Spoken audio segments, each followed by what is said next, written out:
True Crime Rewind podcast, we take you back into the Delphi Murders. But this time, case closed. This is episode 1. The Delphi Murders. The final chapter.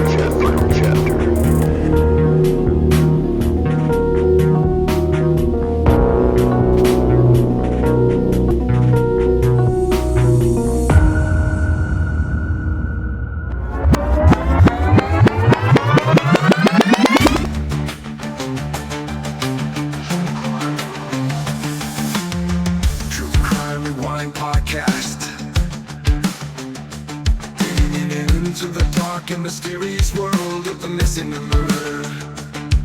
You seek the answers, but you never know what you'll find last.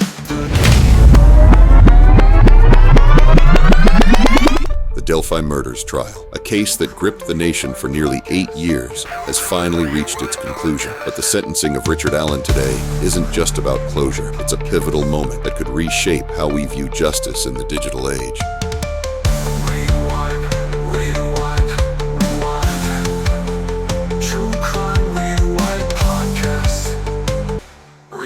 Rewind.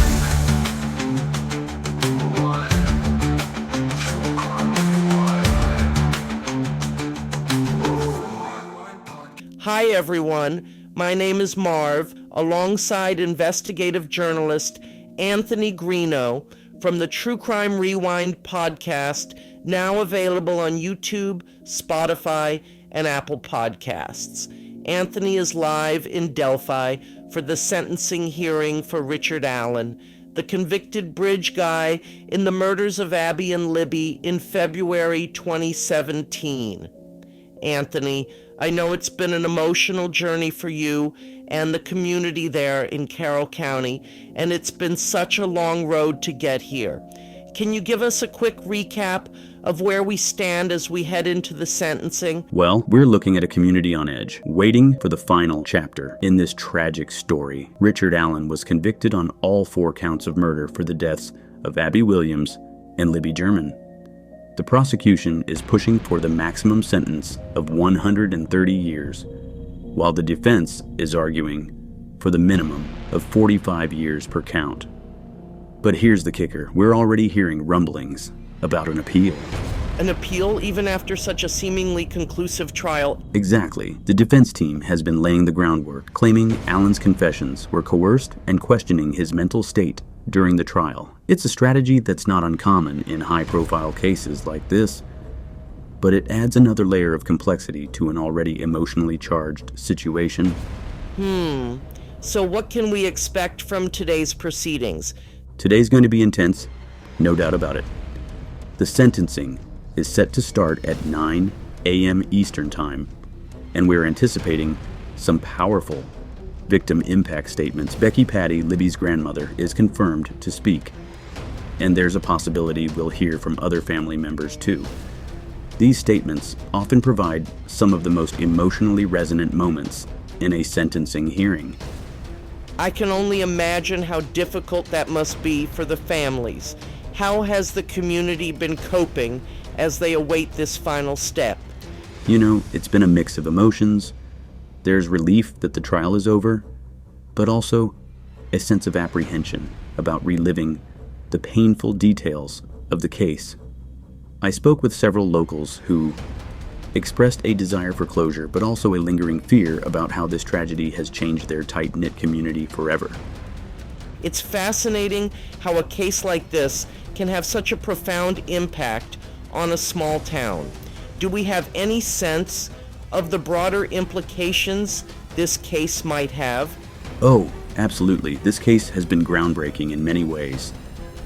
The use of social media and technology in both the crime itself and the investigation has set new precedents. We're talking about a case where crucial evidence came from the victim's own cell phone, a video that captured the suspect's voice and image. That's something law enforcement and legal experts will be studying for years to come. Right.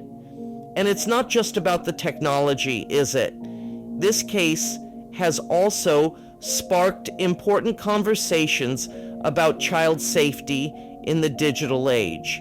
Exactly, it's been a wake-up call for parents and communities across the country. We've seen increased awareness about online predators, the importance of monitoring children's social media activity, and the need for better education about digital safety. In a way, this case has become a tragic catalyst for much-needed discussions about protecting our kids in an increasingly connected world. So, looking ahead to the sentencing itself, what are some key things our listeners should be watching for? Well, there are a few critical elements to keep an eye on. First, the judge's remarks. They often provide insight into the reasoning behind the sentence. Second, any statements from Richard Allen himself. It's not uncommon for defendants to speak at sentencing, though, given the defense's strategy, he might remain silent. And finally, the reaction from the community and the families. This sentencing isn't just about numbers, it's about the emotional closure for a community that's been waiting for justice for nearly 8 years. And what about after the sentencing? You mentioned a press conference earlier. Yes, that's right. About 30 minutes after the sentencing concludes, there's going to be a press conference. We're expecting to hear from the families, law enforcement, and possibly others involved in the case. It's likely to be an emotionally charged event, providing a platform for those most affected by this tragedy to address the public directly. It sounds like today is going to be a watershed moment for this case and the community. What would you say is the most important takeaway for our listeners? I think the key takeaway is that while today marks the end of one chapter, it's also the beginning of another. The sentencing of Richard Allen doesn't erase the pain of what happened to Abby and Libby, but it does provide a measure of justice. Moving forward, the legacy of this case will likely be its impact on how we approach child safety, digital evidence in criminal investigations, and community involvement in solving crimes. It's a somber reminder of the challenges we face in the digital age, but also a testament to the power of persistence and community in the pursuit of justice. Well said. It's clear this case will have ripple effects far beyond Delphi, Indiana. Thank you for your insights and dedication to covering this story. Thank you. And to our listeners, we'll be providing live updates throughout the day as this landmark case reaches its conclusion. Stay tuned for our coverage of both the sentencing and the press conference. This is a day that's been nearly 8 years in the making, and we're committed to bringing you every development as it unfolds.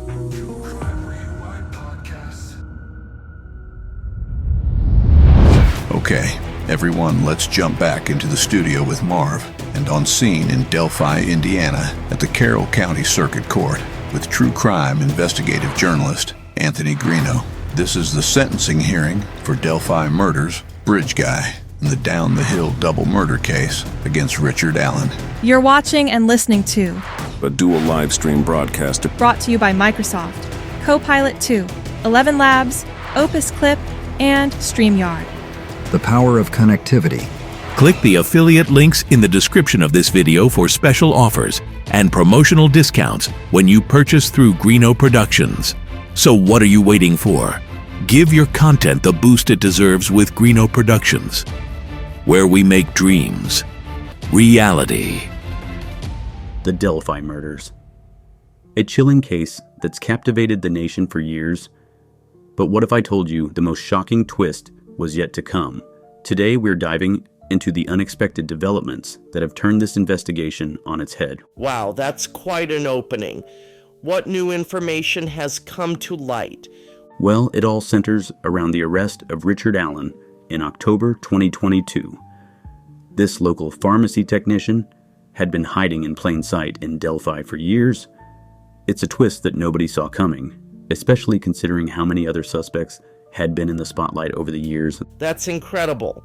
So, how did law enforcement finally zero in on Allen after all this time? That's the million-dollar question. The details are still somewhat murky, but it seems that a combination of old-school police work and new technology finally cracked the case. You know, it's like something out of a true crime TV show, the killer living right under everyone's noses the whole time. It does sound like a plot from a crime drama. But let's back up a bit. Can you remind our listeners about the basics of the case? Absolutely. So, on February 13th, 2017, two young girls, Abigail Williams, 13, and Liberty German, 14, went for a hike on the Monon High Bridge Trail in Delphi, Indiana. They never returned home. The next day, their bodies were found near the trail. The case quickly gained national attention, partly due to a piece of crucial evidence, a video Libby had taken on her phone, capturing both an image and audio of the suspect. Right? I remember that chilling audio clip of the suspect saying, "down the hill." It really brought home the horror of what these girls experienced. Exactly. That audio clip, along with a grainy photo of the suspect on the bridge, became the centerpiece of the investigation. For years, law enforcement received thousands of tips, but the case remained unsolved. There were several persons of interest over the years: Daniel Nations, Charles Eldridge, James Chadwell, but none of them panned out. And then there was that whole Anthony Shots social media profile situation, right? How does that fit into all of this? Oh man, that was a huge development. In late 2021, police released information about this social media profile called Anthony Shots. It turned out to be created by a guy named Keegan Klein, who had been in communication with Libby shortly before her death. This opened up a whole new avenue of investigation, focusing on online predators. That must have been a game changer for the investigation. Did it lead directly to Allen's arrest? Well, that's the thing. It didn't, at least not directly. The connection between the Anthony Shots profile and Richard Allen isn't clear yet, but it did highlight the potential role of social media in the case and brought attention to the broader issue of online predators. You know, it's a stark reminder of the dangers lurking online, especially for young people. That's a sobering thought. So how has this case impacted the community? Oh, it's been devastating. This small town of about 3,000 people has been living under a cloud of fear and suspicion for years. The community lost its sense of safety and privacy. Parents became more protective of their children, local businesses suffered, and there was this constant tension of not knowing if the killer was among them, which, it turns out, he allegedly was. That's heartbreaking. And now, with Allen's arrest, I imagine the community is experiencing a whole new wave of emotions. Absolutely, there's relief, of course, but also shock and betrayal. I mean, this guy was a familiar face in town, working at the local CBS. People are grappling with the idea that they might have interacted with the alleged killer on a regular basis. It's like finding out your neighbor is secretly a supervillain, you know? That's a pretty intense comparison. So what's next for the case? I understand the trial is set for October 2024. That's right, the trial is scheduled for October 2024, and it's going to be a closely watched event. The judge recently ruled that statements Allen made in prison can be used in the trial, which could be crucial evidence for the prosecution. But the defense isn't going down without a fight. They've made several attempts to change the venue and remove the judge, showing just how high stakes this trial is. It sounds like it's shaping up to be quite a legal battle. What kind of evidence do we know about so far? Well, we know about the video and audio from Libby's phone, of course. There's also reportedly an unspent bullet found at the crime scene that was linked to a gun owned by Allen. And now we have these prison statements, but you know, in high-profile cases like this, there's often evidence that the public doesn't know about until the trial, so we might be in for some surprises. That's true. And speaking of surprises, this case has had its fair share over the years. What do you think has been the most unexpected twist? Oh man, where do I even start? I think the biggest shocker was definitely Allen's arrest. Here's a guy who had been living and working in Delphi all along, even participating in community events related to the case. It's like something out of a psychological thriller, you know? The killer hiding in plain sight, maybe even taunting the community. It's chilling. It really is. So, As we wrap up, what do you think are the key takeaways from this case so far? Well, I think there are a few important points. First, it's a reminder of the power of persistence in criminal investigations. This case went unsolved for years, but law enforcement never gave up. Second, it highlights the importance of digital evidence in modern crime solving. Libby's quick thinking in recording the suspect might have been the key to eventually cracking the case. Those are great points.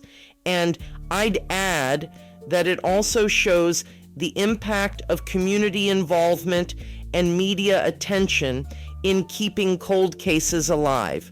Absolutely. And finally, I think it's a stark reminder of the need for vigilance, both in our physical communities and online. The Delphi case has raised awareness about child safety in a way few other cases have. As we look ahead to the trial, let's remember that at the heart of this sensational case are two young girls whose lives were cut tragically short. Their memory has driven this investigation forward and inspired so many to keep fighting for the truth. Well said. It's been a long and winding road to get to this point, but hopefully the trial will bring some measure of closure to the families and the community of Delphi.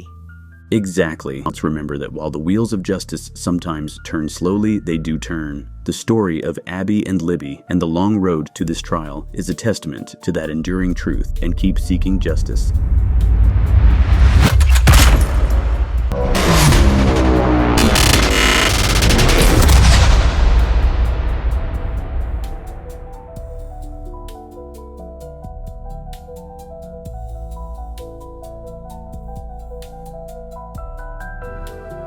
I'm Marv, and together with my good friend Anthony Greeno from True Crime Rewind, we're taking a deep dive into the tragic and heroic stories of Abigail Williams and Liberty German.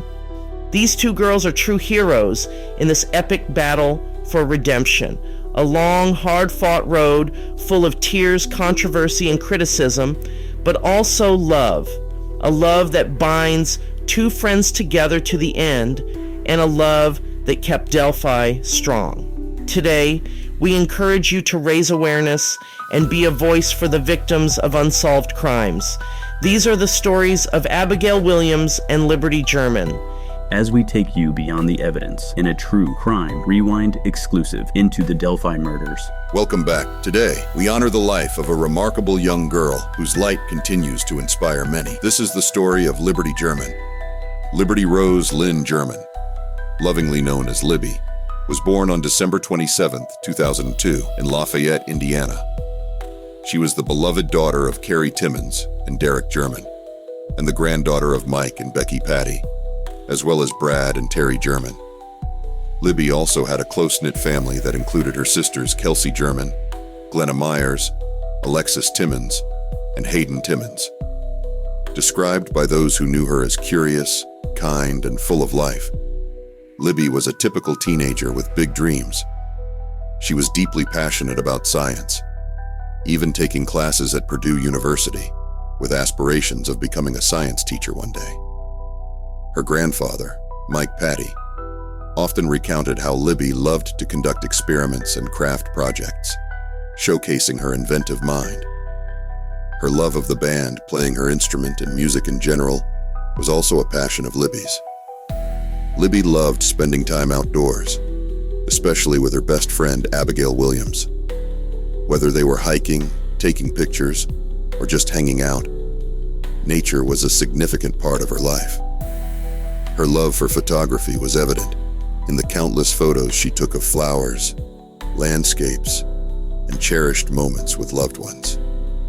Her grandmother, Becky Patty, shared, "We were always amazed at what she was able to see through her lens." Sports were another important aspect of Libby's life. She played volleyball, softball, soccer, and was also a swimmer. Her former softball coach, Bridget Stevens, fondly remembered Libby's enthusiasm. Even if you were having a bad game, Libby would try to get everyone back in a better mood. Her family spoke about the excitement she had for the upcoming softball season, a passion that was tragically cut short. Libby had a remarkable ability to make others feel good. Her grandfather, Mike Patty, remembered how she always tried to brighten people's days. Libby's mother, Carrie Timmons, shared how her daughter's presence of mind led to capturing crucial evidence during their darkest hours, calling her a hero. Creative and generous, Libby was known for her baking skills, quickly whipping up batches of cookies for everyone to enjoy. She also loved painting and crafting, often making personalized gifts for her teachers and family. Her Aunt Tara German shared, Libby left thoughtful notes and made sure to spread kindness wherever she went. In Libby's spare time, she enjoyed spending time with her family, friends, and siblings. Whether it was playing catch, going on family vacations, or staging fun photo shoots with her sister Kelsey, Libby's life was filled with love and joy. Her ability to touch the lives of those around her has left a lasting impact. Today, Libby's memory is honored through various initiatives, including a scholarship fund and a softball field in her name.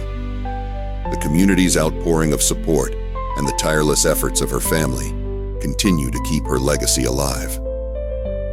Liberty German's story is a testament to a life lived with passion, kindness, and a love for learning. Her legacy continues to inspire and remind us of the importance of cherishing every moment with our loved ones. Anthony and I wouldn't be where we are today without the story of Abby and Libby. Their story inspired us to stand up for the truth, demand accountability and transparency, and advocate for those affected by tragedy. To seek justice, not just for Abby and Libby, but for all victims of crime. Their journey has been a catalyst for our own paths. I wouldn't be who I am today without Abby and Libby, and the loss of my best friend, Michael J. Catt. This case has taught me a lot about patience, pride, and perseverance. Marv's journey has led her along a similar path, but her love for the people of the Hoosier State is beyond reproach. Together, we form an alliance built around care, trust, and respect. Compassion fuels the fire as we seek the answers. It's clear that these two have made an impact, not just on Marv and Greeno, but millions of people around the globe. In honor of their memory, Marv and Greeno, along with a few others, have dedicated a memorial near the center section of the trail, one that those from afar could contribute to. It's the sight we all see in the news. The sign and that photo. Did you know that Greeno is the one who made that? He also gave one to both families of the girls. And in return, they gave him bracelets that he gave to those who came and bear witness to the historical story that tells a remarkable story. The image is marking a haunting reminder of the devastation felt these last nearly 8 years, but also a testament to the truth, giving hope that we would lead here to this very day and minute. Right now, the sentencing for the man responsible for claiming the lives of these two precious souls. Today is a glimpse of closure, but in a sense, that never really comes. But this is the final moment where we can all say, for the final time, today is the day.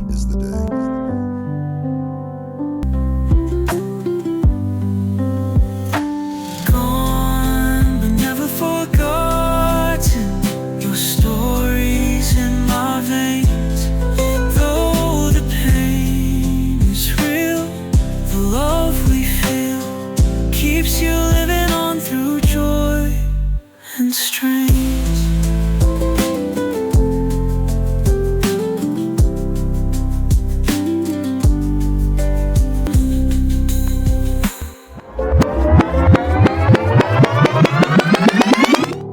As we take you beyond the evidence in a True Crime Rewind exclusive into the Delphi Murders. Today, we take a heartfelt look at the life of Abigail J. Abby Williams, a young girl whose light continues to shine brightly in the hearts of those who knew and loved her. Abigail Williams was born on June 23, 2003, in Sault Ste. Marie, Michigan. From the very beginning, Abby's joyful spirit and infectious smile brought immense happiness to her family. Her parents, Anna Williams, and her grandparents, Cliff Williams and Becky Patty, adored her deeply. Abby was the only granddaughter of her grandfather, Cliff Williams, who cherished every moment spent with her. Abby had a special bond with her Aunt Maggie, with whom she shared a love for knitting and crafting. Abby was known for her warm heart, creativity, and vibrant personality. She had a passion for arts and crafts, constantly exploring new creative endeavors. She smiled all the time, her mother, Anna Williams, recalls. She had more crafts than you know what to do with. Bracelets, canvases, beads, chalk, paint, you name it. Abby enjoyed being outdoors, a trait she shared with her best friend, Liberty Libby German. They spent countless hours exploring nature, often visiting the Mononhai Bridge, a favorite spot for many in their community. In addition to her artistic pursuits, Abby was an active and engaged student at Delphi Community Middle School, where she played the saxophone in the school band and participated on the volleyball team. She was an avid reader and always eager to learn new things. Abby's grandfather, Cliff, fondly remembers their shared love for the Andy Griffith Show and their countless hours spent shopping, watching movies, and simply enjoying each other's company. Abby was my best friend, Cliff recalls. She was right there with me all the time. Abby was just so kind-hearted and pleasant, her mother, Anna Williams, says. She loved to make things to give to people and just loved to be around people. She and Libby were amazing artistic girls who brought so much light to their families, recalls Anna. They were such great kids.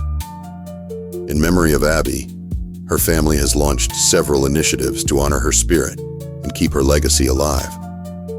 One of these initiatives is the Abby's Angels Shoebox Project, where boxes filled with toys, school supplies, and hygiene products are sent to children in need. Additionally, the Abby Williams and Libby German Memorial Park, complete with ball fields and an amphitheater, stands as a testament to their love for the arts and sports. I see beautiful things for our park and our community, says Anna. A place where joy can live, right where you can see joy and remember Abby. Abigail Williams's life was tragically cut short, but her memory continues to inspire and bring people together. Through the efforts of her family and the community, Abby's legacy of love, creativity, and kindness endures. Anthony and I wouldn't be where we are today without the story of Abby and Libby. Their story inspired us to stand up for the truth, demand accountability and transparency, and advocate for those affected by tragedy. To seek justice, not just for Abby and Libby, but for all victims of crime.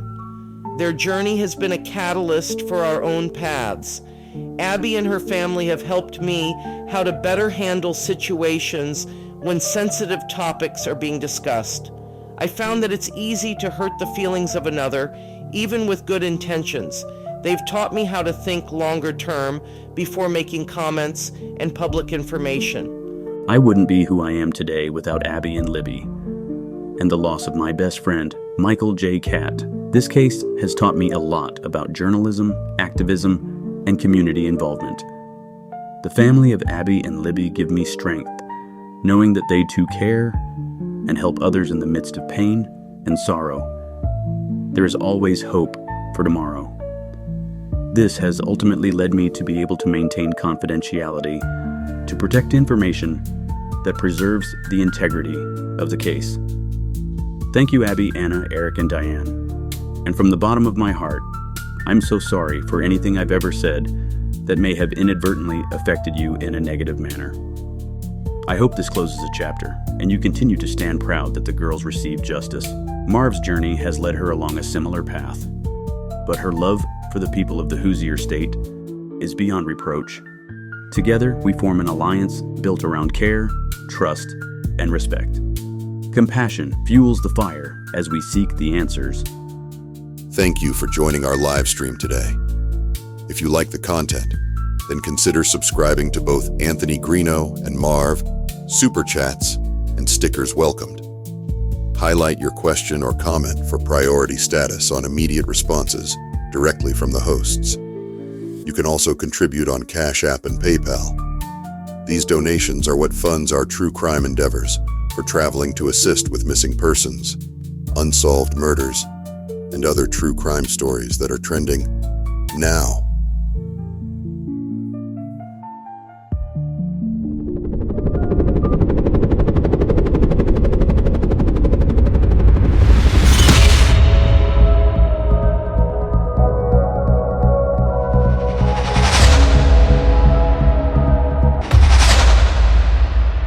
Justice served, but at what cost? Today we're diving into the Richard Allen case, a tragedy that's left an entire community grappling with the aftermath of unthinkable violence. It's a heavy topic for sure. Can you give us a quick rundown of what happened? Well, Richard Allen was just sentenced to 130 years in prison for the murders of Abigail Williams and Liberty German in Carroll County, Indiana. The judge, Francis G., handed down 2 consecutive 65-year terms, 1 for each murder. And get this, she emphasized that Allen's actions were among the most heinous she'd encountered in her 27-year career on the bench. That's saying something, considering the cases a judge must see over nearly 3 decades. Wow, that's just chilling. How are the families coping with all of this? It's been absolutely devastating for them. Libby's mother, Carrie Timmons, described the last 8 years as absolute hell. Can you imagine living with that kind of pain for so long? And what's particularly disturbing is the judge's observation of Allen's behavior during the proceedings. She criticized his lack of remorse and even noted that he was rolling his eyes at times. It's hard to comprehend such callousness in the face of so much suffering. That's just, I don't even know what to say. It's horrifying. You know, cases like this often have ripple effects beyond the immediate families. How has the community been affected? Oh, the impact has been profound. This case has really galvanized the community in ways we don't often see. They've set up several initiatives to honor Abby and Libby's memory. There's Abby's Angels Shoebox Project, a memorial park named after both girls, and even a scholarship fund and softball field in Liberty German's name. It's like the community is saying, we won't let this define us, but we will let it drive us to make a difference. That's incredibly touching. It's amazing how tragedy can sometimes bring out the best in people. But I have to wonder, how does a small town move forward after something like this? Well, that's the million-dollar question, isn't it? It's a delicate balance. On one hand, there's a desire to heal and move forward. But on the other, there's a commitment to never forgetting and to using this tragedy as a catalyst for positive change. The ongoing advocacy for justice in all missing and unsolved cases is a prime example of that. It's like the community is transforming their grief into action. That's a powerful perspective. And in a way, that's a meaningful legacy for Abby and Libby, inspiring a movement for justice and remembrance that extends far beyond their own case. Exactly. And it's important to note that while the sentencing of Richard Allen brings a form of closure, many people involved have acknowledged that true closure may never fully arrive. It's a reminder of the lasting impact of such a tragedy. It makes me reflect on the ripple effects of violent crime, how it doesn't just affect the immediate victims, but entire communities and even people across the country who follow these cases. That's so true. And it underscores the importance of supporting victims' families and communities long after the headlines fade. The initiatives we've discussed, the scholarship funds, the memorial park, the advocacy work, They're all part of a longer-term healing process. Absolutely, and perhaps that's one of the key takeaways from this case. The importance of sustained support and remembrance. It's not just about the moment of justice being served, but about the ongoing process of healing and honoring those we've lost. It's about creating a legacy that transforms tragedy into a force for positive change. Well said. And it's worth noting how this case has brought attention to the broader issue of missing persons and unsolved crimes. It's as if Abby and Libby's story has become a rallying cry for advocates seeking justice in other cases. That's a crucial point. Their story has indeed sparked a wider conversation about how we handle these cases, how we support families of victims, and how we can work to prevent such tragedies in the future. It's led to increased awareness and potentially even changes in how law enforcement and communities respond to similar situations. And let's not forget the role of technology in this case. The fact that one of the victims managed to capture audio and video of the suspect on her phone played a crucial role in the investigation. It's a stark reminder of how our digital footprints can be powerful tools for justice. Absolutely. It's both chilling and inspiring to think about a young girl's quick thinking in a moment of terror, potentially helping to solve her own murder. It speaks to the bravery of these girls in their final moments. And it's led to discussions about personal safety and the importance of being aware of one's surroundings, especially for young people. That's true. It's a difficult balance, though, isn't it? We want to empower people, especially young women, to be safe, but we also don't want to create a culture of fear. How do we strike that balance? You know, that's a complex question without an easy answer. I think it comes down to education and community support, teaching situational awareness and safety skills, while also fostering a community where people look out for each other. It's about creating an environment where safety is a shared responsibility, not just an individual burden. That's a great point, and it ties back to how this community has come together in the wake of this tragedy. They're not just mourning, they're actively working to create a safer, more connected community. Exactly, and that's perhaps the most powerful legacy of all, a community transformed by tragedy but not defined by it. They're channeling their grief into positive action, whether it's through advocacy, education, or simply being there for one another. It's a testament to the resilience of the human spirit. It really is. I think it's important to remember that behind every headline, every court case, and every sentence handed down, there are real people whose lives have been forever changed. The story of Abby and Libby and the community's response to their tragic loss is a powerful reminder of that. Well said.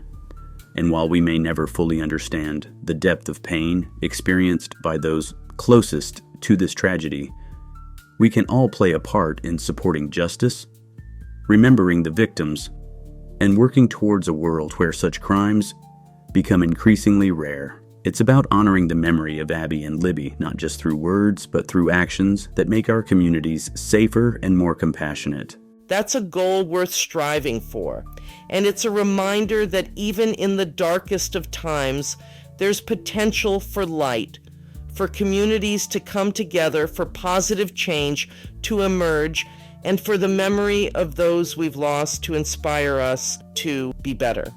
Absolutely. As we move forward, let's carry with us the lessons learned from this tragedy. Let's remember the importance of community, the power of resilience, and the ongoing need for vigilance and compassion. And most importantly, let's never forget Abby and Libby, two young lives that, though cut short, have left an indelible mark on so many. Stay safe, stay connected, and keep making a difference in your communities. Today, the final chapter in the Delphi Murders is moving swiftly. As yet another update just moments prior to the final production of this episode, a notification sent from Richard Allen that he was refunding the remaining balance of funds rather than taking the funds with him. Tonight, we talk about prison, intake, and life inside the walls of a level 5 maximum security prison, a place every convicted felon sentenced to prison would attend. From well-known celebrities like Guns N' Roses lead singer Bill Bailey, otherwise known as Axl Rose, famous boxer, Iron Mike Tyson, Jared Fogle from Subway, and well, even Anthony Greeno. Something he isn't proud of, but is appreciative of the experiences he endured that helped make him an expert in the field, providing a unique perspective with multiple points of view based on life events, past mistakes, and a willingness to change. Today, we wrap up the final phase of the Delphi Murders.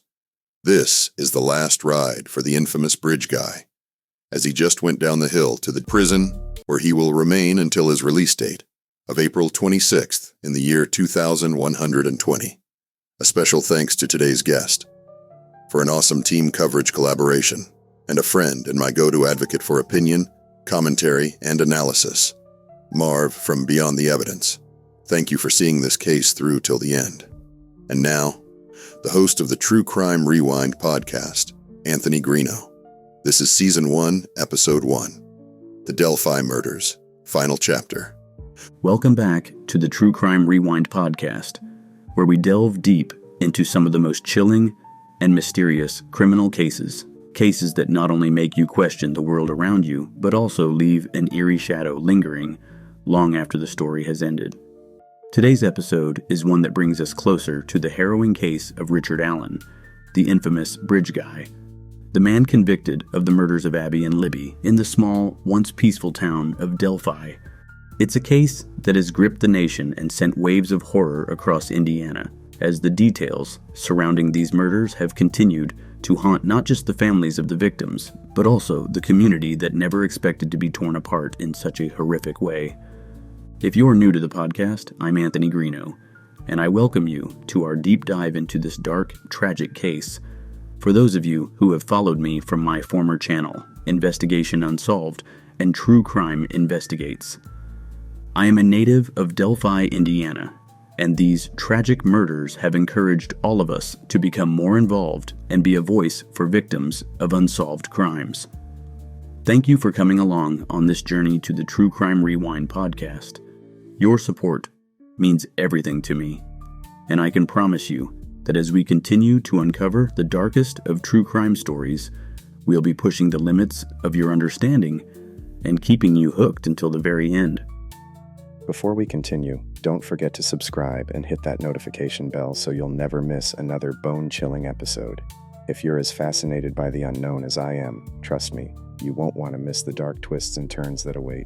You're watching and listening to a dual live stream broadcast brought to you by Microsoft, Copilot 2, 11 Labs, Opus Clip, and StreamYard. The power of connectivity. Click the affiliate links in the description of this video for special offers and promotional discounts when you purchase through Greeno Productions. So what are you waiting for? Give your content the boost it deserves with Greeno Productions, where we make dreams reality. It was a morning much like any other, the kind of morning that feels deceptively normal until you realize that something about it feels wrong. The clock on my desk read 11 a.m. when the notification came through. I reached for my phone, expecting nothing out of the ordinary, but what I saw next sent a shiver down my spine. The HomeWave app, a simple notification, and yet, this one was far from simple. It wasn't a new message from a contact, no. It wasn't a reminder or a task to be completed. It was a refund for commissary funds I had sent to Richard Allen, the man now behind bars for the brutal and unspeakable murders of Abby and Libby. Richard Allen? I stared at my screen, the words refund blinking back at me. My mind raced. I had sent those funds weeks ago, money that would allow Allen to purchase basic necessities in prison. But why was it being refunded? Why now? It didn't take long to find out. The notification informed me that Allen had been transferred to the Reception Diagnostic Center, RDC, in Plainfield, Indiana. RDC, a Level 5 maximum security facility, is where new inmates are placed for assessment. It's a facility where the darkest, most dangerous individuals are taken. Men like Allen, who had just been convicted of one of the most horrific crimes this town had ever seen. But it was more than just the notification of his transfer. It was the implications behind it. It was the reminder that this man, Richard Allen, had killed 2 innocent girls. And now, as I read that his fate had been sealed in a maximum security prison, I couldn't help but feel the weight of what had just transpired. I was there in that courtroom just a short time ago, watching as the world seemed to turn upside down for Alan. The judge, Fran Gull, had handed down the maximum sentence, 130 years in prison. The room had been thick with tension, thick with the sense that justice had, at long last, been served. But even as Judge Gull spoke those final words condemning Alan for his actions and decrying the lies of his defense team, there was something in the air, something dark, a sense of foreboding that clung to the proceedings like smoke in the air. Perhaps it was the sheer weight of the case. Or maybe it was the fact that, even in his final moments in the courtroom, Alan had not shown the slightest bit of remorse for what he had done. His defense team had tried to create a diversion. They tried to shift the focus from Richard Allen to other unrelated suspects, claims of corruption, stories about supposed ties to Odinism, anything, really, to cloud the truth and inject doubt into the case.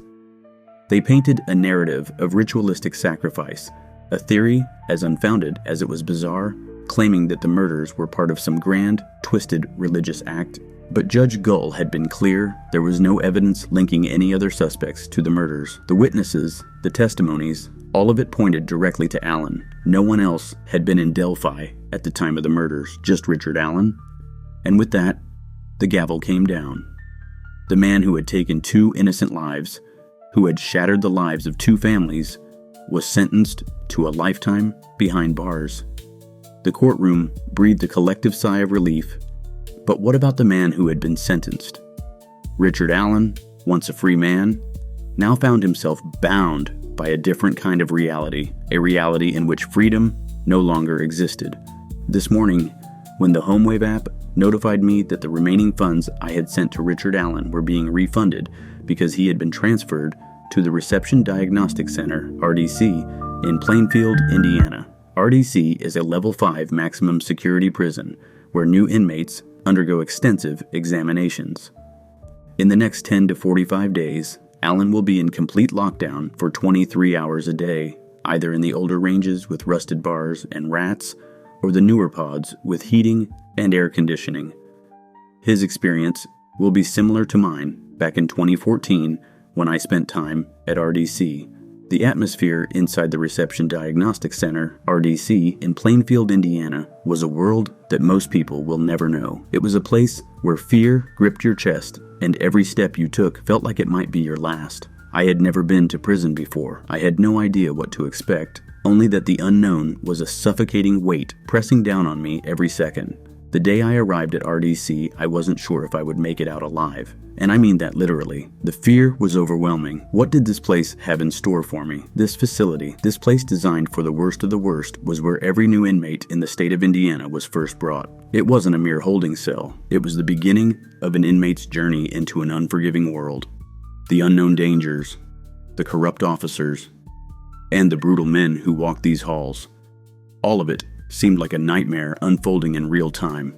I was pulled from a holding cell and shackled, hands bound, feet cuffed, nothing like I had seen in any movie. I thought to myself, this is it. I was about to face something I had only heard about in hushed whispers. The bus ride was long, the air thick with tension. You could smell the sweat and fear of the other men, guys who had been through this before, who knew exactly what was coming.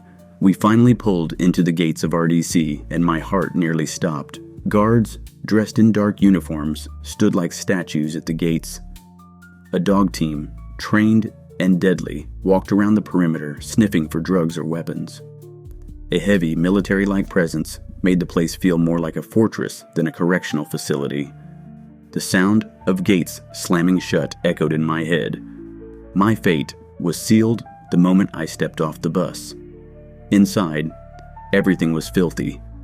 Grimy walls that hadn't seen a lick of paint in years, floors stained with the residue of untold horrors. The stench of sweat, urine, and something else I couldn't identify clung to the air like a physical force. You could taste the dirt, the grime, and the anxiety of the men around me, all of us packed in like animals for slaughter. I was led through the hallways, narrow, fluorescent lights flickering above us as we passed cells. Some locked, some not, but all looked the same. grimy, and hostile. I had heard the stories. Inmates who were killed over the smallest infraction, the unspoken rule. The moment you entered, you had to fight to survive. And in this place, survival wasn't guaranteed. When they called out my name, my body went cold. Number 132757. Take off your clothes. Everything.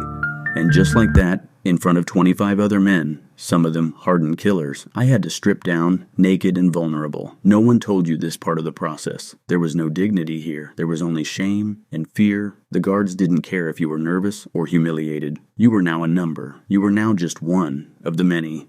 No one cared who you were or what you had done. Your name was gone. The guards barked out commands as I stood there, helpless. "Hurry up," one officer sneered. I could feel his eyes burning through me, trying to make me feel smaller than I already did. One by one, each man was processed in the same degrading way.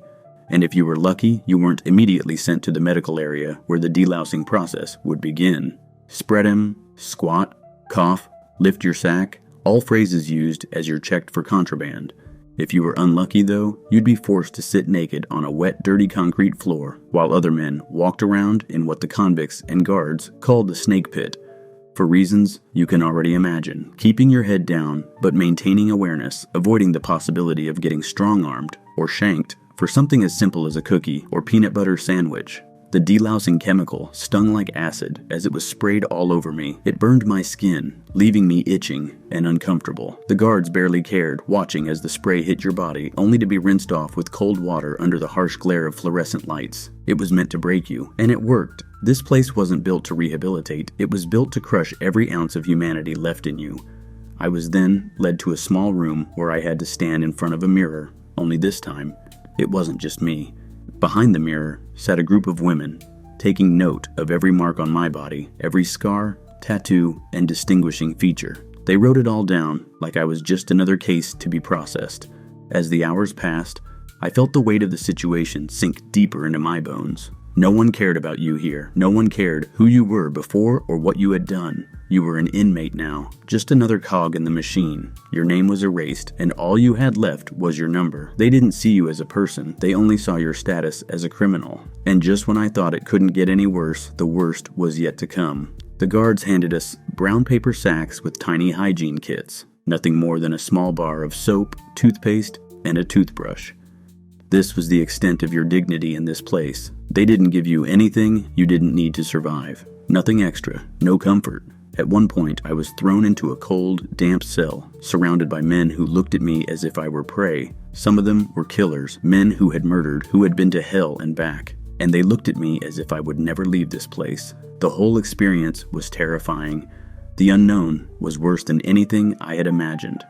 I had no idea who I could trust. The cops were corrupt, the inmates were animals, and there was no escaping the violence that lurked around every corner. I saw men being beaten, stabbed, and even killed, often for the most trivial reasons. It was a place where a look or a misstep could be the last thing you ever did. As my intake continued, I began to hear the whispers. This wasn't just any case. I was in the same place as Richard Allen, the infamous Delphi murderer, the man who had killed Abby and Libby. His face had been plastered across the news. His story was everywhere, and I kept hearing the phrase, "You're a dead man walking." Josh Lank had said it in court. "Richard Allen, you're a dead man walking." It was chilling. That's the world I found myself in. Just days after a trial that convicted Richard Allen for the murders of 2 innocent girls. And now, here I was, surrounded by past thoughts from my own life struggles, that I was once there, the place I wanted him to be, with the very people who would make him pay for his crimes. I checked the Indiana Department of Corrections database, and there it was. Richard Allen, IDOC hash 273819, listed as being in the Reception Diagnostic Center, a place where they start processing every new inmate, including someone as notorious as him. He'd be locked down 23 hours a day. The isolation, the waiting, the endless hours of nothing. And I thought about the misery ahead of him, the exact process I had gone through in 2014, the terror of it all.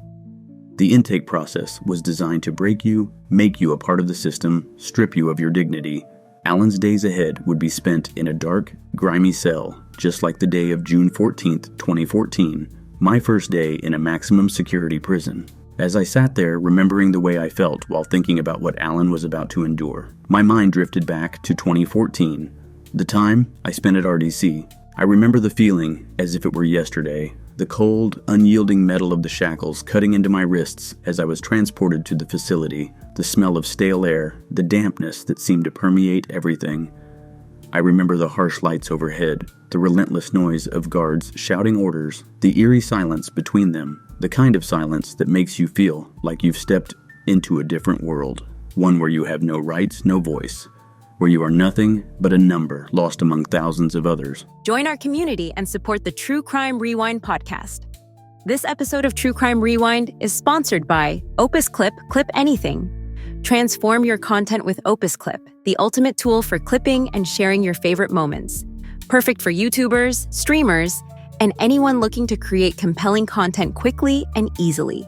Users can use natural language prompts, whether sentences or keywords, to find any scene, action, character, event, emotional moment, viral topic, and more. Use the Opus Pro Greeno affiliate link for your discounted free trial and begin cutting your editing time in half. 11 Labs, voice integration software. Bring your voice to life with 11 Labs, the most advanced voice integration software available. Ideal for podcasters, creators, and storytellers who want to make their content stand out. AI audio research and deployment company.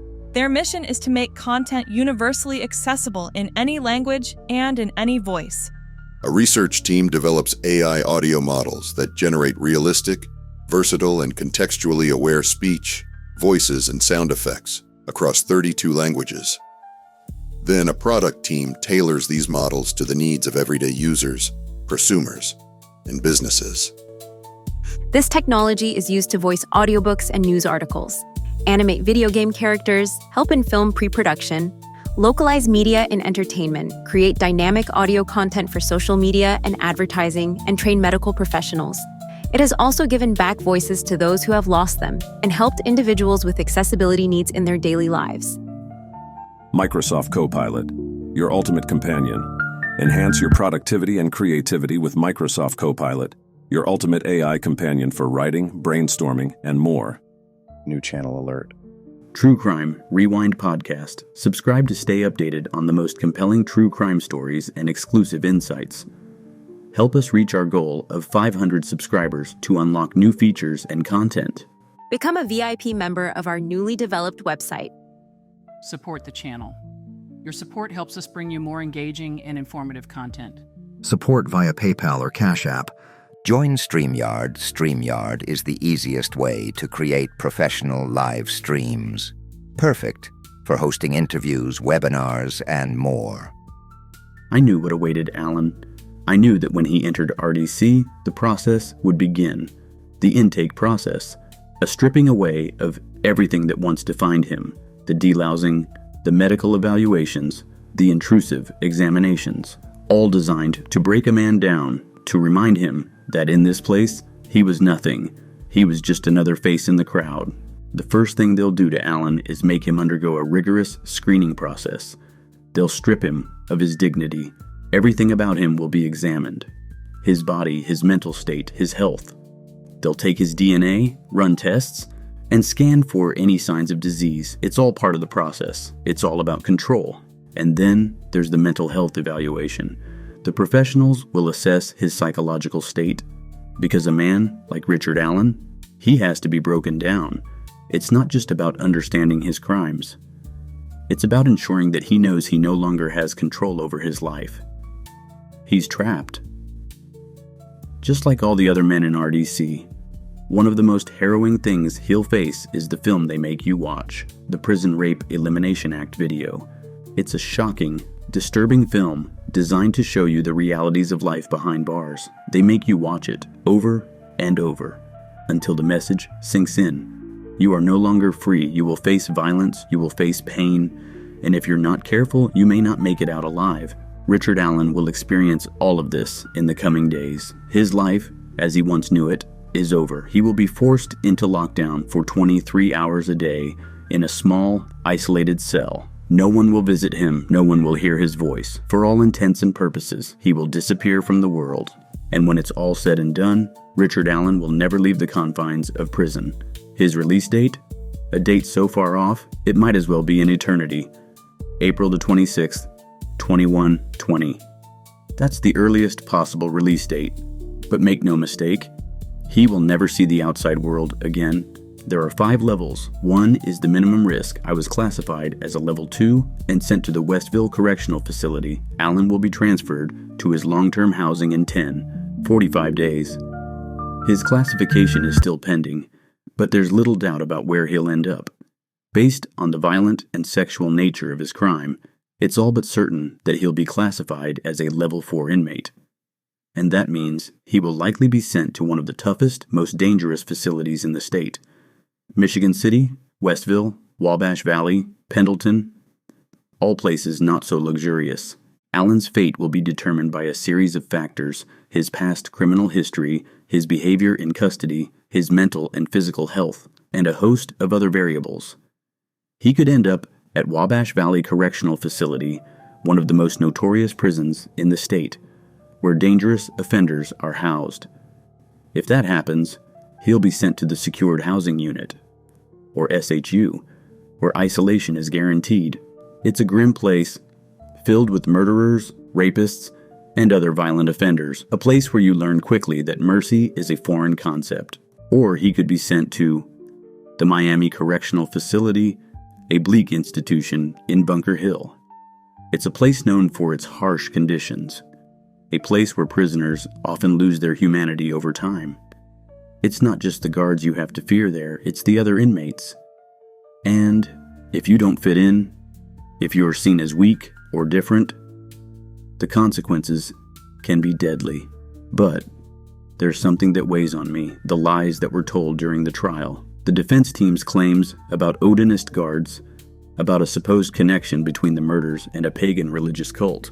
It was a last-ditch effort to muddy the waters, to create doubt where there was none. These allegations were debunked. The defense's entire strategy fell apart under scrutiny. There was no evidence to support the theory that the murders were part of some twisted religious ritual. There was no proof that any guards at Westville, or anywhere else, were involved in such activities. It was all lies, lies designed to manipulate the narrative, lies designed to protect Richard Allen, to distract from the fact that it was him, only him, who had taken the lives of Abby and Libby, the one I had been in, surrounded by the sounds of violence, corruption, and the ever-present threat of death. The air would be thick with fear, and each passing day would feel like an eternity. He would face the same humiliations, the same degrading treatment, the same relentless routine that had nearly shattered me during my own intake. But the real danger would come when he was finally thrown into the general population. Prison life is a brutal game of survival, and Richard Allen was now just another face among hundreds of hardened criminals, each with their own scars, their own stories, and their own reasons to kill. There were whispers of men being marked for death, the weak singled out like prey, those who couldn't fight, those who couldn't defend themselves, like Allen, would quickly find that prison justice is swift and unforgiving. There would be no allies in this place, no one to stand by him. No one would care about his conviction, his sentence, or his appeal. Here, the law didn't apply. It was about power, control, and fear. As the days dragged on at RDC, Richard Allen would be subjected to the same harsh treatment that awaited all new inmates. His body would be scanned, probed, and examined. Medical staff would take his blood, saliva, and hair follicles. A full-body x-ray would be taken, and then he would sit through the EPREA, Prison Rape Elimination Act training, a reminder that he wasn't just an inmate, he was now a target. But despite all the attempts to break him, to strip him of his identity, there would always be the looming knowledge that his actions had led him to this moment, that he was not some anonymous convict. He was the bridge guy. The atmosphere at RDC was one that couldn't be described until you've experienced it. The smell of sweat, desperation, and fear was suffocating. The guards, some indifferent, others sadistic, watched over the intake process with cold eyes. They didn't care about your past. They only cared about making sure you knew where you stood beneath them. There was no kindness here, no compassion. The inmates who had been there longer, they didn't care either. Their eyes were hard, their minds sharp, and they knew how to make you feel small. Some of the guards were even worse. They reveled in their power. I remember one in particular, a tall man with a cruel grin who would make eye contact with you as he passed by. The look in his eyes said it all. He could hurt you if he wanted to. And in prison, that threat wasn't just words, it was real. A guard could make your life miserable, could force you into situations where the only way to survive was to give in to the same violent instincts you were fighting so hard to avoid. That was the environment Richard Allen would face in the coming weeks. The unknown had been terrifying for me, and I had been a nobody in that place. But for Allen, the fear would be even more suffocating. The name Bridge Guy was enough to make everyone in that prison see him as a target. The whispers would start the moment he stepped foot onto the range. The other inmates would know who he was. They would know what he had done. And in prison, there is no forgiveness. There is no mercy. And as I think about all of this, I can't help but wonder how long it will take for Richard Allen to break. How long before the weight of his guilt, the constant threat of violence, and the shame of what he did to Abby and Libby finally push him to the edge. His journey through RDC is only the beginning. He's been sentenced to 130 years. But in a place like this, time doesn't matter. What matters is whether you can survive the people who want you dead. Before we conclude today's episode, I want to take a moment to thank each and every one of you for your continued support. Without you, none of this would be possible.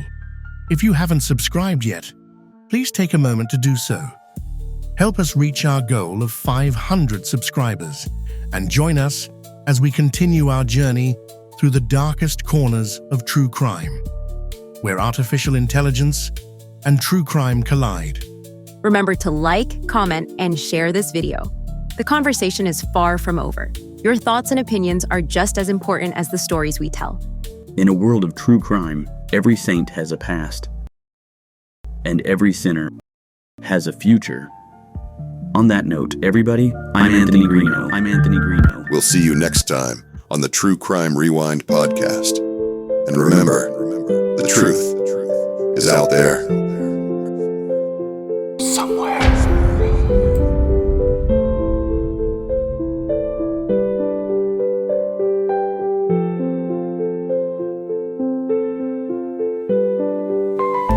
Thank you for joining us today on the True Crime Rewind podcast. I'm Anthony Greeno. Stay tuned for episode 2. This is episode 1 of the True Crime Rewind podcast, The Delphi Murders, the final chapter.